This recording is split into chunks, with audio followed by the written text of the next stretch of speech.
Imagine that an adult male wants to have sex with a 12-year-old girl. Imagine that she's a willing participant. A very standard, very widely held view that there's something deeply wrong about this, and it's wrong independent of it being criminalized. It's not obvious to me that is in fact wrong. I think this is a mistake, and I think that exploring why it's a mistake will tell us not only things about adult-child sex and statutory rape, but also about fundamental principles of morality. We just watched State University of New York at Fredonia Professor Stephen Kershnar defend his position that pedophilia and adult-child sex may be permissible at times in his opinion. If we believe that his ideas are reprehensible, we are not alone. Not even the college he teaches at condoned his statements, and he is being largely ostracized because of his viewpoints on the topic. Now, there are many problems with this view, but let's start with the obvious one. The belief that adults and minors view sexual relationships in the same way. Societies, by and large, have always viewed a relationship between an adult and a child negatively. We refer to the adult, who should know better, with terms like predator or molester. In fact, we even make laws protecting children from this type of behavior.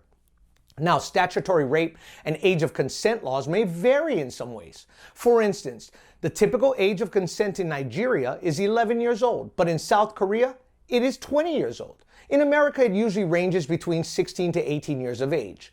But all of these laws hold a common thread, that the minor is not legally able to give consent because they are not able to fully understand the ramifications of this action. In other words, a child often doesn't know what they are getting themselves into, and so we make laws to protect them from themselves. Well, God has done the same thing, but he did it with a much larger range. And when man gets his thoughts and ideas into the mix, the results are disastrous. What do we mean?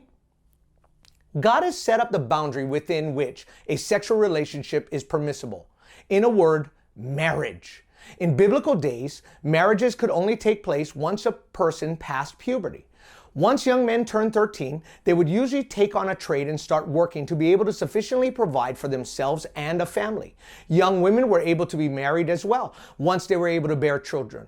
But marriage was a prerequisite and acted as a maturity tester for most couples to validate their ability to make sound decisions. The idea is that sexual activity is a life-changing event and was designed by God to only be practiced within the marriage of a biological male and a biological female. Genesis 2:24 says, "Therefore a man shall leave his father and mother and be joined to his wife, and they shall become one flesh." And this marriage is supposed to be lifelong. 1 Corinthians 7:39 says, "A wife is bound by law as long as her husband lives. But if her husband dies, she is at liberty to be married to whom she wishes, only in the Lord." So God has determined the boundary of any human sexual relationship, since he is the creator of men and women and knows what's best for them. And he set that boundary up as a lifelong marriage between a mature male and a mature female. But remember, we said that there is always a problem when man interjects his own ideas and thoughts on something that God has already determined. In fact, Professor Kershnar said, "The understanding that it's not wrong will teach us about the fundamental principles of morality. But in actuality, nothing could be further from the truth. Man's attempts to find moral answers and to self-govern mankind are doomed to fail. We will never have the answers because our sin nature prevents us from truly understanding the concepts of morality and ethics.